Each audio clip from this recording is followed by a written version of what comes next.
Ang tanong ng maraming Pilipino, ngayong alam na natin na iligal ang pagkakaaresto kay Rodrigo Duterte, pwede daw bang kasuhan o managot ang mga taong responsable dito? Sino-sino ang mga pwedeng kasuhan? Pwede bang ma-impeach si BBM ng dahil dito? At ano ang kanilang mga pananagutan at paano ang proseso na ito kung mangyari man ang impeachment na ito? Talakayin po natin yan ngayong umaga. Sa aspeto po ng pananagutan doon sa Criminal Act of Kidnapping, yung kaso na yan ay inaaresto pa lang si Rodrigo Duterte doon sa eroplano, ay sinabi na agad niya kung ano yung posibleng kaso ng mga aaresto sa kanya. Sinabi na niya that that is serious illegal detention. In layman's term, yan po ay kidnapping. Malinaw na malinaw pa po ang isip ng ating Pangulo bilang isang dating prosecutor. Alam niya na agad kung ano ang potensyal na kasong kakaharapin ng mga aaresto sa kanya.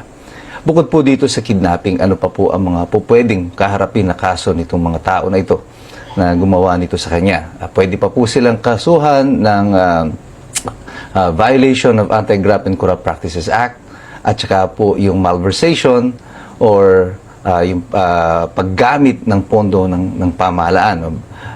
Bakit ko po sinabi pati yung kaso ng malversation other than the Anti-Graft and Corrupt Practices Act? Meron pong isang importanteng tanong akong hinihintay noon dito sa investigasyon sa Senado na sa tingin ko hindi nasagot ng maayos. Sa interview po ni Secretary Remulla, inamin niya na ang pondo na ginamit sa pag-hire ng pagkuha o pag-charter ng eroplano ay galing sa Office of the President. Ang tanong, anong item sa budget ng Office of the President kinuha ito? Imposible naman kasi mayroong specific line item doon na nakalagay na for rent ng eroplano o for kidnapping. So most likely ito ay ginamit sa isang general fund na pinagmulan kagaya po ng confidential fund. Dahil po ibinulgar na ni Secretary Remulla na ito ay galing sa Office of the President yung pondo na ito at most likely ito ay galing sa confidential fund. Hindi na siya confidential kasi nahayag na siya sa publiko yung pagkakagamit nito.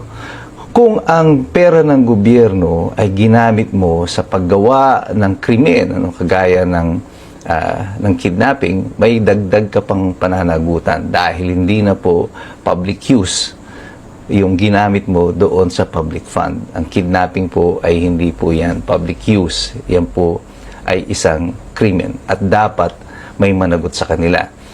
Paano naman daw po sila kakasuhan? Ang presidente po hindi po pwedeng kasuhan sa kasalukuyan sapagkat siya po ay merong immunity. Subalit yung kanyang mga cabinet secretary at iba pang lumahok dito ay po pwede pong sampahan ng kaso sa Office of the Ombudsman dahil sila po ay salary grade 27 na pataas at ang jurisdiction po sa kanila ay nasa Ombudsman na. Ano mangyayari sa Pangulo? Pwede pong siya ay masampahan ng hiwalay na kaso ng impeachment. Sino po ang po pwede mag-file ng complaint? Any private citizen can file a complaint. Ngayon, para po siya ma-impeach, ibig sabihin po ng impeach ay i-transmit ng Kongreso yung reklamo na yan papunta sa Senado. Kailangan mo ng 1/3 vote ng Kongreso. At pag ito naman po ay naparating sa Senado, kailangan mo naman ng 2/3 vote ng mga senador para siya ma-convict. So, posible ba na ma-impeach siya sa kasalukuyan? Depende po yan sa bilang ng mga congressman na mayroon siya. Kung yung mga may nais na ma-impeach itong si BBM, ay kailangan magpalit muna kayo ng mga congressman ninyo na sa tingin ninyo ay loyal to the current administration. Without that, it is technically impossible. Pero ang kailangan mo lang naman is a 1/3 vote from the Congress. Ang classic example po nito ay nangyari kay ERAP noong year 2000. Nung itinransmit po ng House of Representatives through then Speaker Manny Villar yung impeachment complaint sa Senado. Natunugan na po ng mga kakampi noon ni ERAP na itatransmit nila yung resolution transmitting the complaint, endorsing the impeachment complaint to the Senate. Kaya nung araw na yon ay tatanggalin na sana si Speaker Villar, Manny Villar, sa pagka-Speaker of the House para hindi ma-transmit yung complaint. But in a brilliant move, si Manny Villar did the unthinkable. Siya ang nag-open ng prayer in Congress, and before makapag-act yung makapaggawa ng manifestation ang mga kakampi ni Erap Estrada, dire-diretso mula sa kanyang pagdarasal ay diniklara niya ang transmittal ng impeachment complaint, which was signed only by 1/3. Mga 75, 74 lang yata sila noon na pumirma. I-transmit na agad ito sa Senado. At dito po yung classic objection ni Digdagin de Langalen na patuloy na nag-o-object habang nagsasalita si Speaker Villar. And rightfully so, after na i-transmit ito officially ng House sa Senado, ay bumaba si Manny Villar as Speaker of the House. So, ibig sabihin nito, kahit majority ng congressman ay nasa kanila, for as long as you have this 1/3 vote, pwede po na mai-transmit ang impeachment complaint sa Senado. But, reality will dictate. Ito ang katotohanan. Unless there is a drastic change in the Constitution or yung komposisyon ng House of Representatives at Senado, any talks of impeachment will be futile. At its current composition, imposible na po yan. At naka-recess naman po pareho ang Kongreso at ang Senado. Ano ibig sabihin nito? Ang eleksyon na ito, kung matuloy man po ito ang magdidikta ng kung saan papunta ang administrasyon na ito at ang ating bansa.